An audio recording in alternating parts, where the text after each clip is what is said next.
आजादी वतन के लिए आए हैं, आजाद दिलों को करना है, कागज पे कोरा नक्शा है, रंगों को अभी तो भरना है. 14 ऑगस्टची रात्रीचे 12 वाजलेले. निसर्ग घोर अंधकारात निस्तब्ध असताना आमच्या नेत्यांनी हातात सत्ता घेतली आणि आपला देश स्वतंत्र झाला.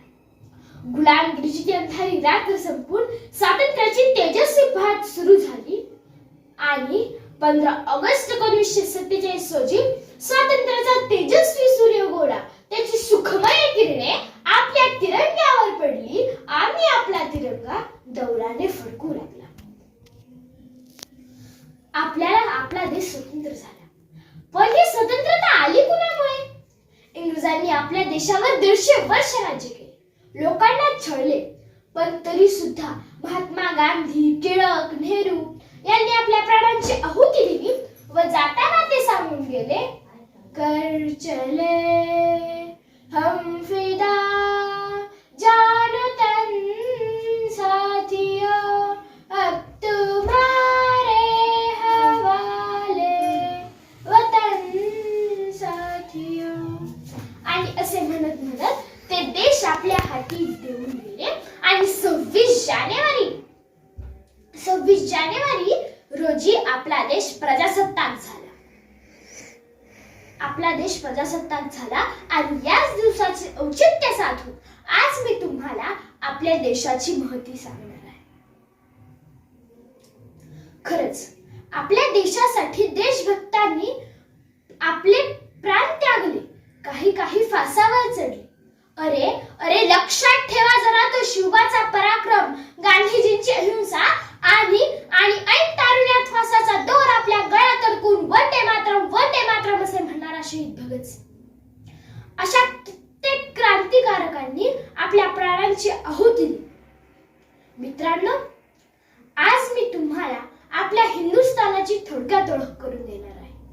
आओ बच्चों तुम्हें दिखाए झांकी हिंदुस्तान की, इस मिट्टी से तिलक करो ये धरती है बलिदान की, वंदे मातरम वंदे मातरम. अरे आपल्या देशाचा इतिहास जरा मागे वळून पहा. तो कोणी सामान्याने लिहिला नाही, तर तो लिहिला आहे व्यास वाल्मिकींसारख्या महान ऋषींच्या हाताने, ज्ञाननाथ तुकोबांच्या हातातील लेखण्यांनी. हा इतिहास लिहिला आहे हिमालयाच्या रांगांमध्ये, गंगा यमुनेच्या पाण्यामध्ये आणि प्रत्येक भारतीय माणसाच्या मनामध्ये. म्हणूनच या इतिहासाचे प्रत्येक पान आपल्याला प्रेरणा देणारे ठरणार आहे. याच इतिहासात आहेत प्रभू रामचंद्र, जे आदर्श ठरतील आजच्या युवकांचा. याच इतिहासात आहेत परकीय गुलामगिरीतून जनतेची मुक्तता करणारे राजे शिवछत्रपती, हात तुटला तरी लढत राहणारे तानाजी मालुसरे, मरेपर्यंत घोडदंड लढवणारे बाजीप्रभू देशपांडे आणि जनतेच्या कल्याणासाठी आपल्या देवघरातील देव विकायला काढणारे थोर पेशवे माधवराव. अशी कितीतरी नावे आपल्या इतिहासात सुवर्ण अक्षरांनी लिहिलेली आहे. एवढेच काय तर मंगल पांड्यांनी पेटवलेली क्रांतीची मशाल, झाशीच्या राणीचा पराक्रम, टिळकांची सिंहगर्जना आणि राजगुरू सुखदेव भगतसिंग यांचे हसत फासावर झाले. अशा कितीतरी स्मृती आज अस्पष्ट होऊ लागल्या आहेत. 150 वर्षाच्या अतोनात संघर्षानंतर मिळालेले स्वातंत्र्य जर टिकवायचे असेल तर या स्मृती पुन्हा जागृत केल्याच पाहिजेत व त्यापासून आपण प्रेरणा घेतलीच पाहिजे. खरंच आपल्या देशासाठी अनेक नेत्यांनी खूप मोठा त्याग केला आहे. तो त्याग पाहून म्हणावेसे वाटते, ते तुरुंग ते उपवास, सोसला किती वनवास, कुणी फासावरती चढले, ते अमर हुतात्मे झाले. आम्ही काहीही करू शकत नाही असे म्हणणारे युवकांनी जरा मागे वळून पहा. इतिहास साक्षीला आहेच, तो तुमच्या सारख्याच युवकांनी लिहिला आहे. वयाच्या अवघ्या 25व्या वर्षी जिवंत समाधी घेणारे संत ज्ञानेश्वर महाराज हे तरुणच होते ना. वयाच्या अवघ्या 16व्या वर्षी हिंदवी स्वराज्य स्थापन करणारे छत्रपती शिवराय हे तरुणच होते ना. एवढेच काय तर मुलींना का मारता हे पहा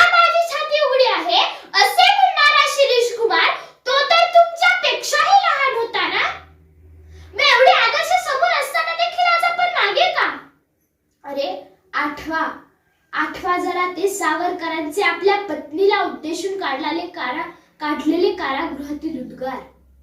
गाडग्या मडक्यांचा संसार कोणालाही करता येतो. गाडग्या मडक्यांचा संसार कोणालाही करता येतो. चार काड्या गोळा करून चिमण्या देखील आपला संसार करतात. पण मला असा संसार करायचा नाही, मला माझ्या देशाचा संसार करायचा आहे. आदर्श ठेवावा तर या शब्दांचा, आदर्श ठेवावा त्यांच्या देशभक्तीचा, आदर्श ठेवावा कारगिलच्या पाण्यात शुभ्र बर्फाळ टेकड्यांवर शत्रूला रक्ताचा अभिषेक घालणाऱ्या वीर जवानांचा, आणि आदर्श ठेवावा देशासाठी तळपणाऱ्या शमशिरांचा. काळ्या पत्थरावर विसावलेला, काळ्या मातीत उभा असलेला, गडदुर्गांनी सुज्ज असलेला असा हा महाराष्ट्र पाहिला की आपोआपच ओठावर शब्द फुले उमलतात. जय जय महाराष्ट्र माझा, गरजा महाराष्ट्र माझा. मित्रांनो, अजूनही ही भूमी पवित्र आहे. हाताची बोटे झडलेल्या कुष्ठरोग्यांना आपल्या हाताने जीव घालणारे बाबा आमटे याच मातीतले ना. अनाथांच्या शिरावर आपल्या मायेचा हात ठेवून त्यांना आपले अनाथपण विसरायला लावणारे सिंधुताई सपकाळ इथेच आहेत ना. अण्णा हजारेंसारखे महामानव देखील इथेच आहेत ना. या सर्व क्रांती सूर्याचा आदर्श आपल्याला आपल्या डोळ्यासमोर ठेवायचा आहे व आपल्या इतिहासाची स्मृती जपायची आहे. खरं तर आपल्या देशाचा इतिहास इतका महान आहे तरी सुद्धा तो माझ्यासारख्या लहान मुलीने सांगण्याचा प्रयत्न केला व तुम्ही तो शांतपणे ऐकून घेतला, यासाठी मी आपली आभारी आहे.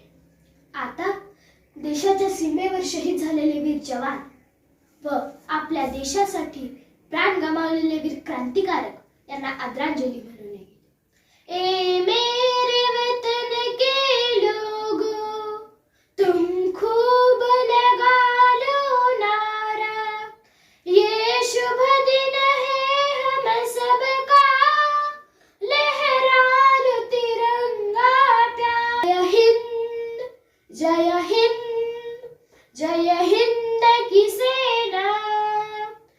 जय हिंद, जय हिंद, जय हिंद, जय हिंद, जय भारत.